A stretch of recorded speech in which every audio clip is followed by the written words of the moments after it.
Hey everyone, here at osmvtxreviews.com. You're watching our video first look at the Nokia Fold on contract for T-Mobile service here in the US for a very affordable price of only $30. The Nokia Fold is a very discreet and a handset that hides a lot of features and a lot of design decisions that are quite interesting to take a look at, but they're nothing revolutionary, but they're still interesting, especially on such a budget-oriented feature phone per se, and it's also has a lot of originality on it that's hard to come across in this day and age of large touchscreen smartphones that tend to be just comparing processor and screen size to one another instead of more interesting design and hardware tweaks that we tended to see in the past. Anyways, Nokia Fold really comes and tries to revive that tradition by creating a hardware design that you don't really see on any other smartphone. And now it's very minor, granted, it's almost kind of gimmicky in my opinion, but it's still kind of fun to take a look at. On the top of the handset, you can see that it looks almost unfinished. The two hinges are very rough and sharp. But once the phone is folded open, hence the name Nokia Fold, the device transforms into this very sleek one-piece finish that almost makes it look like a boomerang. And when it's open, it's super sleek, it's super nice to put your finger on it, and it's comfortable to hold. And again, that one-piece design makes it almost look like it's a one-piece plastic that's just slightly curved on the side. And again, it's a very elegant form factor. That's something Nokia put into mind when designing this phone. Again, very interesting and fun to take a look at. As far as features go, the Nokia Fold is very unassuming, very basic. You do have Bluetooth built in, but otherwise this is just a GSM quad-band world phone. It's pretty good in terms of if you want to get something that's going to be good for world traveling, if you're a constant traveler or a businessman. Otherwise, nothing too new or exciting. Still, it has a nice front display panel on the front here. It is a monochrome display panel, so it's not going to display pictures or anything, but it's pretty large and it's hidden underneath this piano black glossy finish, and it actually hides information for time. It displays your date. If you press it once, it also displays missed calls, and you can navigate a very basic little menu navigation system just by using the front and not having to open up the phone itself.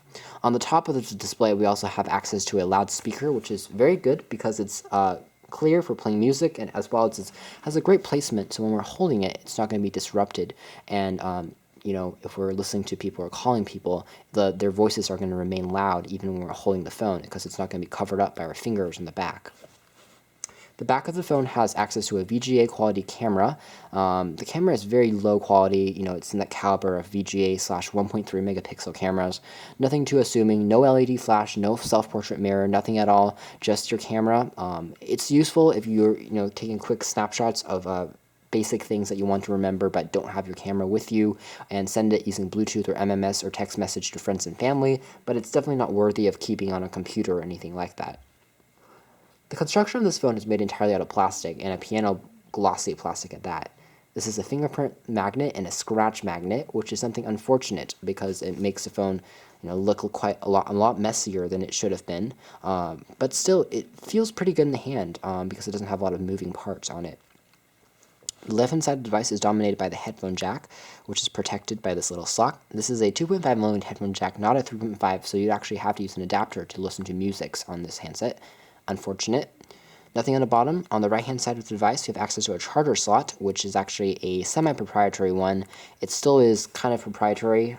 It's very small and it's made by Nokia, but it's moving away from those pin chargers that Nokia used, you know, a few years back.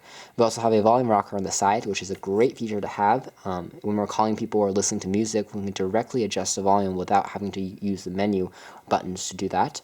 Again, the camera is actually situated at this angle, so when we're sitting on the table, it's not going to scratch the lens. Another design decision that was pretty cool and well thought out by Nokia.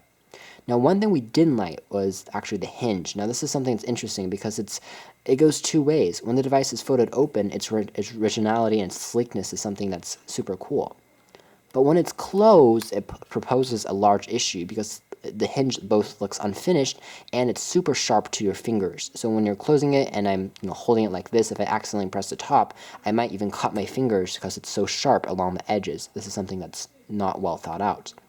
Now, opening up the phone, you can see the inside of the handset is also very sleek and modern looking, and you can see that the top is dominated by a large LCD display that's very bright and vibrant and shows off colors quite well. You also have a earpiece on the top and a T-Mobile logo on the bottom. Below the screen itself, we have access to our menu navigation system, as well as a T9 style keypad for calling and texting people with. The keypad itself is actually made out of a stainless steel material, as is the finishing on the top of the phone. So you can actually see this is actually a metallic finish that is very good and feels super comfortable when you're using it with your hand. It also looks very high-end. You can see the T9 style keypad is really large and easy to press. However, the buttons are flush with the surface of the device, so they are not going to be easy to press and use by feel. The D-pad is pretty large and also comfortable to use, and also Nokia does a great job of hiding some of the functionality to still make it look discreet and not crowded, even though it has a lot of functionality built in. So just a first look at Nokia Fold. We'll get back with a full review in the days to come. Thanks for watching here at OS and VTXReviews.com.